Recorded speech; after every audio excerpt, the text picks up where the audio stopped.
요한복음 15장 5절 말씀. 나는 포도나무요 너희는 가지라. 그가 내 안에 내가 그 안에 거하면 사람이 열매를 많이 맺나니 나를 떠나서는 너희가 아무것도 할 수 없느니라. 아멘. 오늘 저는 여러분과 함께 나는 포도나무요 너희는 가지라 이 같은 제목으로 은혜 말씀을 나누겠습니다. 오늘 저희가 요한복음 15장을 읽었는데요. 요한복음 14장 그리고 15장 전체를 가리켜서 고별 설교라고 말합니다. 오늘 예수님께서 마지막으로 십자가를 지시기 직전에 제자들에게 이 마지막으로 남기신 그 교훈인데요.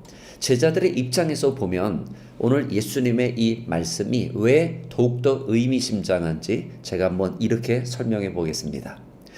예수님께서는 지난 3년 반 동안 너무나 많은 표적을 통해서 당신의 영광을 드러내셨습니다.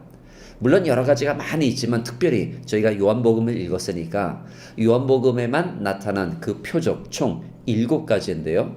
첫 번째로는 가나 혼인잔치에서 물이 와인이 되는 그런 표적을 보이셨고, 두 번째로는 가버나움에 어느 한 아들이 죽을 병에 걸렸는데 예수님께서 말씀으로 치료하시는 그런 놀라운 표적을 행하셨고, 세 번째로는 베데스다 연못에서 38년 동안이나 앓고 있었던 어느 한 사람을 자유롭게 하셨고, 네 번째로는 오병이어의 기적이라고 알려져 있죠. 남자만 5,000명, 그런데 12광주리에 차고 넘도록 가둔 그 표적이 있었습니다.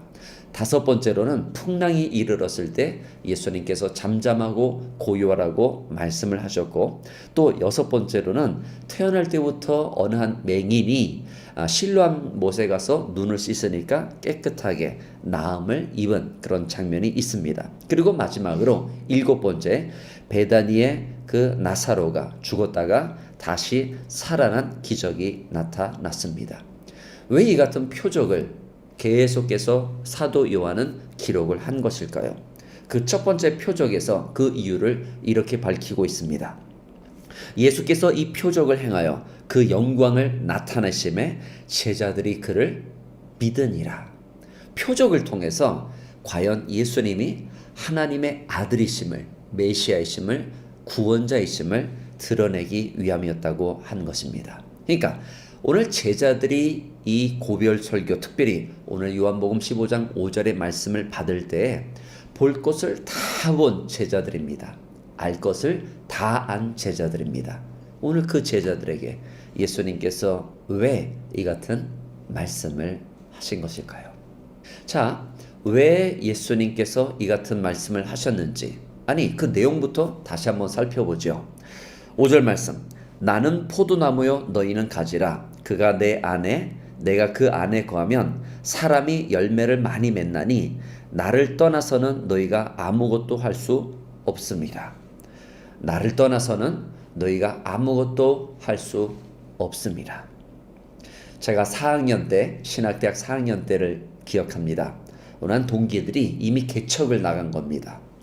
그 목회 현장에 있던 그 동기들한테 제가 하루는 이런저런 대화를 하다가 어떤 그때 제가 이런 말을 했던 기억이 납니다. 이 목회 사역을 하려면은 실력을 쌓아야 되고 뭐 이렇게 많은 이야기를 했던 것 같아요. 그런데 그 동기가 저보다 나이가 한 3살 많은 그 형이었는데 저한테 이런 말을 했습니다. 아니야, 하나님이 허락하시지 않으면 우리는 아무것도 할 수 없어.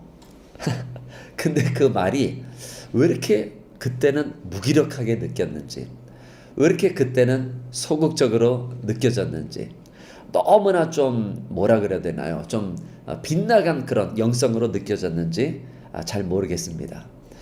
그런데 좀 신학이 지나고 보니까 물론 목사님들은 뭐 교회를 어떻게 성장시켰는지 그에 대한 뭐 강연도 하실 거고, 또한 우리 평신도 분들은 뭐 사업에 축복을 받아가지고 돈을 얼마나 많이 벌었다 뭐 이런 말씀을 하시잖아요.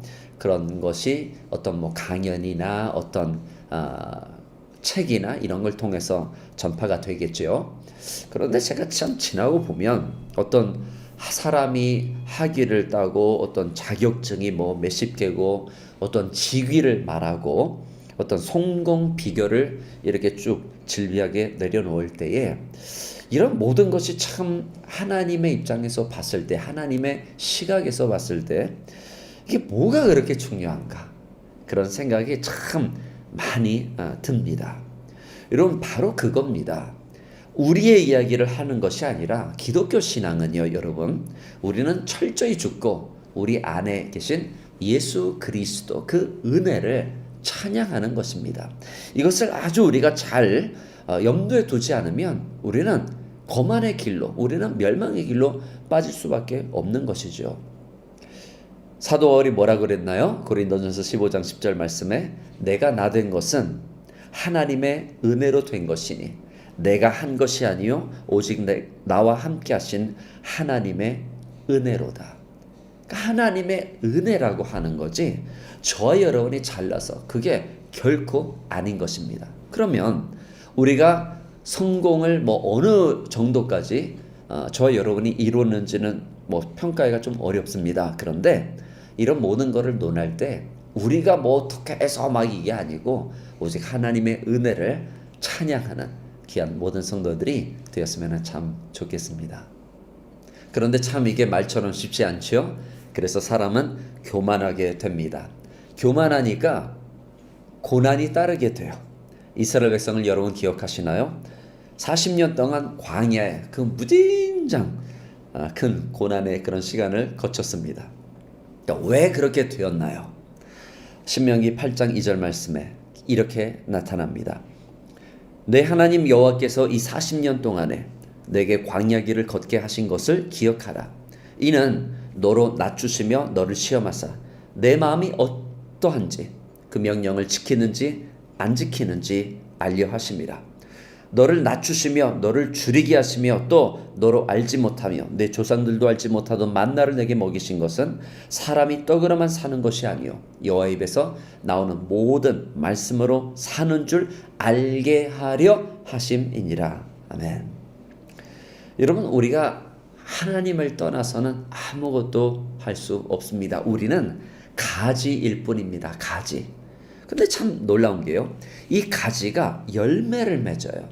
그래서 오늘 15장 5절을 저희가 읽었는데 2절, 4절, 5절 그리고 8절 계속해서 열매를 말하고 있습니다.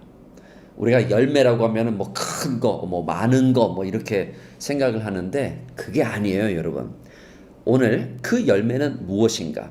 3절 말씀에 너희는 내가 일러준 말로 이미 깨끗하여졌으니 말씀을 말하고 있고요.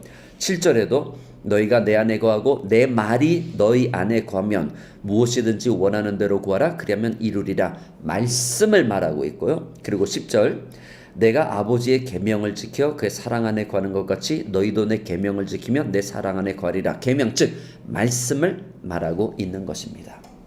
그러니까 이 열매라고 하는 것은 어떤 세상 사람들이 말하는 어떤 큰 거 많은 거 그런 것이 아니고 우리가 하나님의 말씀에 얼마나 순종하느냐, 그것이 바로 곧 하나님의 관점에서 본 열매라고 하는 것이죠.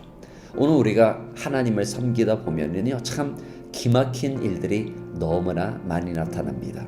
우리 교회에서도 그렇고 우리가 살고 있는 이 아르헨티나 땅 가운데서도 그렇고. 그런데 이런 거 하나하나 이야기할 것 같으면 시간이 없어서요 제가 지금 생략하겠지만, 그런데 참 이건 하나님밖에 할 수 없다. 그러한 일들이 참 우리 주변에 많이 일어나고 있는 것을 볼 때에 아하, 내가 아닌 거구나, 하나님이 하신 거구나, 이거를 인정하고 결국에는 모든 찬양, 모든 존귀, 모든 영광을 받으시기에 합당하신 하나님, 오직 하나님께 감사할 수 있게 되는 것입니다. 바로 이 같은 신앙이 여러분의 신앙이 되시기를 주님의 이름으로 축원드립니다.